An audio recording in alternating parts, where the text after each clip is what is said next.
Hola amigos, les habla Abner Muñoz, autor de la novela Cuoré, Mestizos, Cimarrones y Brujas.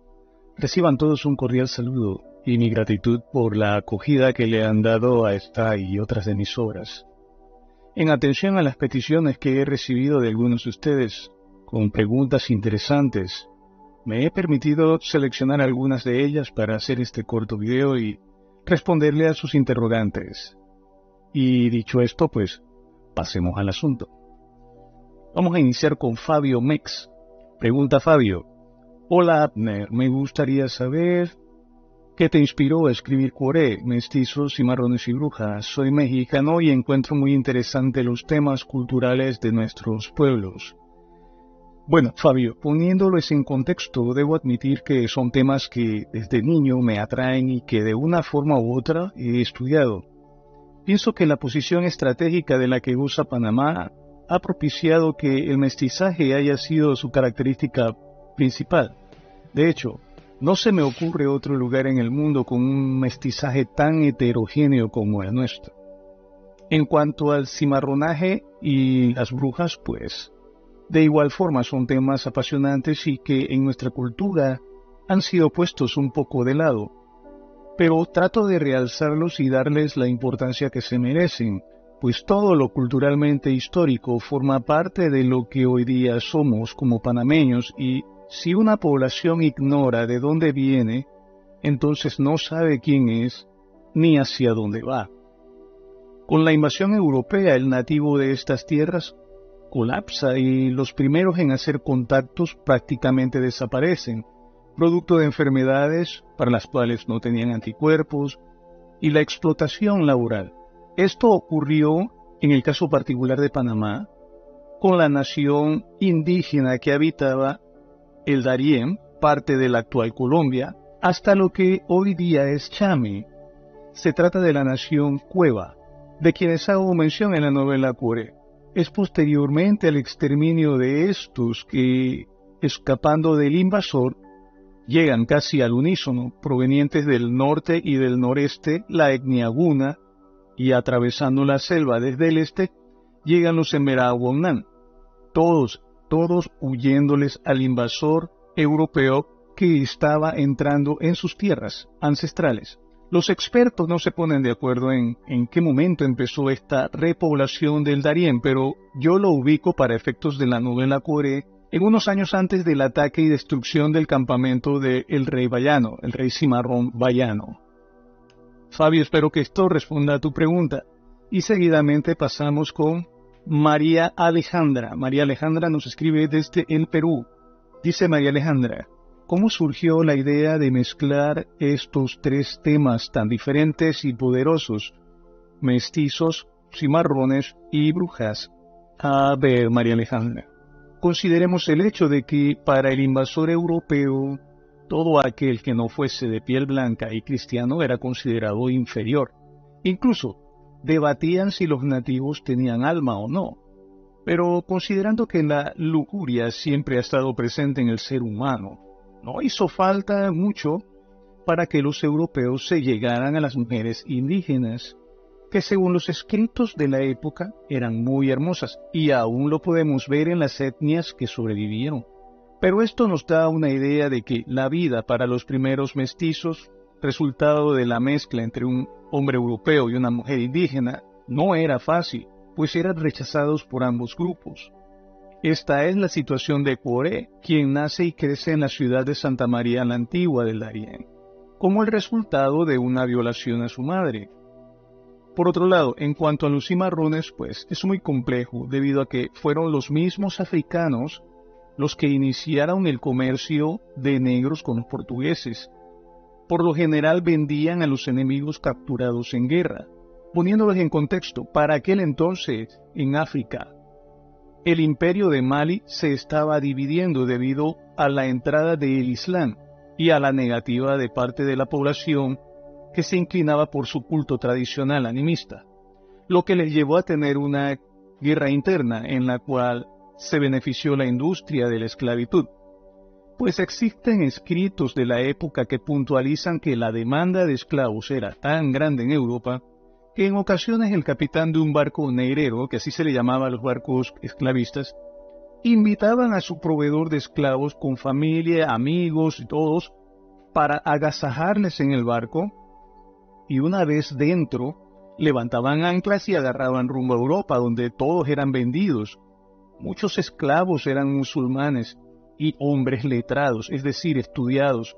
De hecho, existen apuntes que mencionan que Bayano, el líder cimarrón en Panamá, era musulmán, y su nombre no era Bayano, sino que era una forma en la cual los miembros de su pueblo natal, los mandingas, que lo conocían desde África, le llamaban, y la pronunciación era algo similar a Baíno, no Bayano, Baíno, que era una especie de título honorario, algo como príncipe o noble. Pero como los europeos pronunciaban las cosas según su lengua les permitía, pues no todos hablaban castellano, le llamaron Bayano.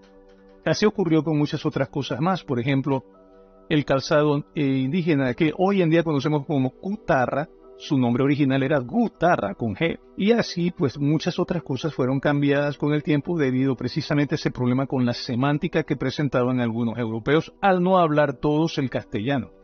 Sobre el tema de las brujas, es debido a la gran cantidad de documentación que existe sobre él en el Tribunal de la Santa Inquisición de Cartagena de Indias. ¿Qué me interesé en el asunto? Aquí se dio una convergencia de ciencias de esta naturaleza, pues los nativos tenían sus chamanes que eran muy acertados en cuanto a predicciones respecta, según testimonio de los mismos europeos de la época. Los españoles trajeron la magia europea, es decir, la bruja europea que pronto sería perseguida en aquel continente, llega con los españoles a las Américas. Y los negros trajeron de África sus prácticas animistas, y todas esas artes se fusionaron sin duda alguna, dando paso a la bruja que hemos conocido aquí, especialmente en los entornos rurales, y con las cuales en lo personal puedo decir, he tenido varios encuentros, como para no cuestionar su existencia, ya que es un tema hartamente documentado hasta en la misma Biblia. Ok, María Alejandra, espero haber respondido a tus interrogantes, y seguidamente pasamos a Leonardo 13, panameño. Saludos, Leonardo, un compatriota. Dice Leonardo 13, Panamá. No he adquirido el libro, pero me han hablado de él y he visto algunos avances en su canal Leyendas y Letras. ¿Cómo es el contexto histórico en el que se desarrolla y qué puede adelantarnos sobre la trama? Ok, Alejandro, vamos a ver. Esa pregunta es un poco extensa, pero allí vamos. Mira, en esta novela encontrarás factores históricos bien documentados, otros inciertos y especulativos hasta para los mismos historiadores, pero que permiten una ventana por donde el escritor puede penetrar, y por supuesto que hay otros eventos que son el producto de la imaginación. Verás, Leo, la historia de Cuore abarca los inicios de la invasión a Panamá y el exterminio de la nación Cueva. Él aprendió el oficio de herrero y participó en varias batallas al lado de los españoles, hasta que cansado de ellos y su maltrato, escapó a las montañas del noroeste y se unió a Urraca, el gran cacique indígena. Con él luchó varios años, pero debido a la fuga de Urraca de un barco español que le llevaría a España, a Cuore le ponen precio por su cabeza.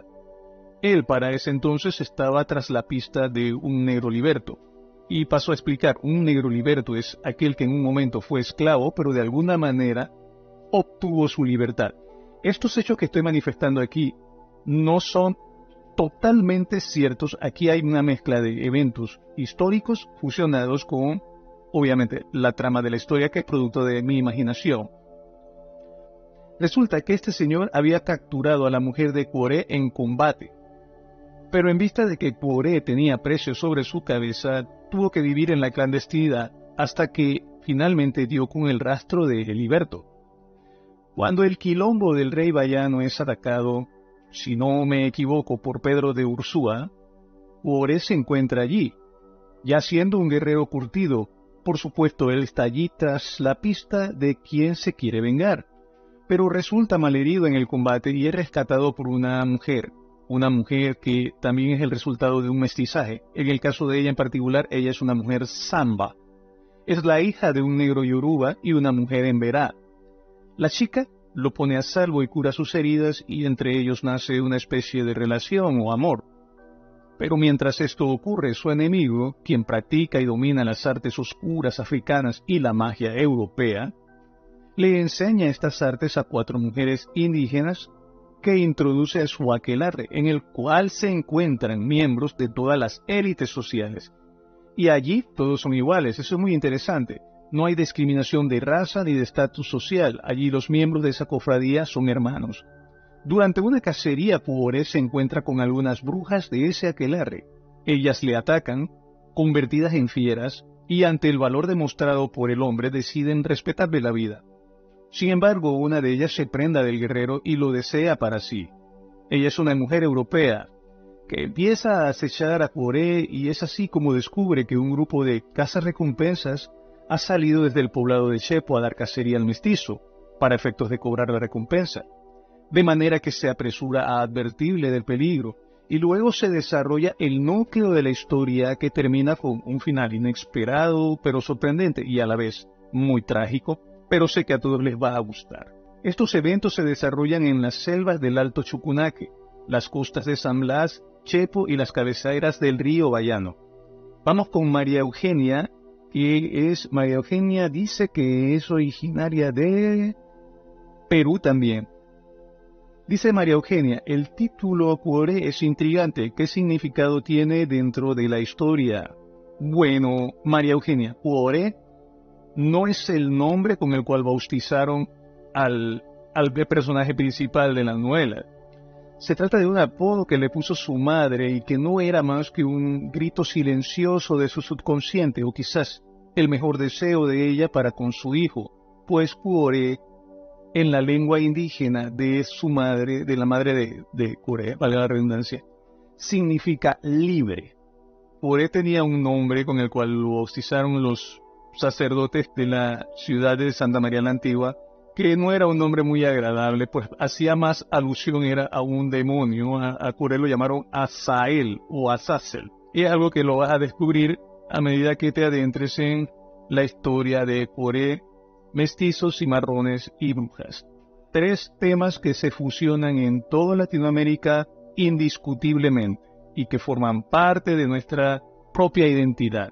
Les agradezco a todos enormemente, sus preguntas, sus comentarios enriquecen mucho. Es un gran homenaje para mí recibir una pregunta, un correo, un comentario de parte de todos ustedes que son mis seguidores. Un caluroso abrazo para todos y mis mejores deseos y hasta pronto, hasta nuestro próximo video. Saludos.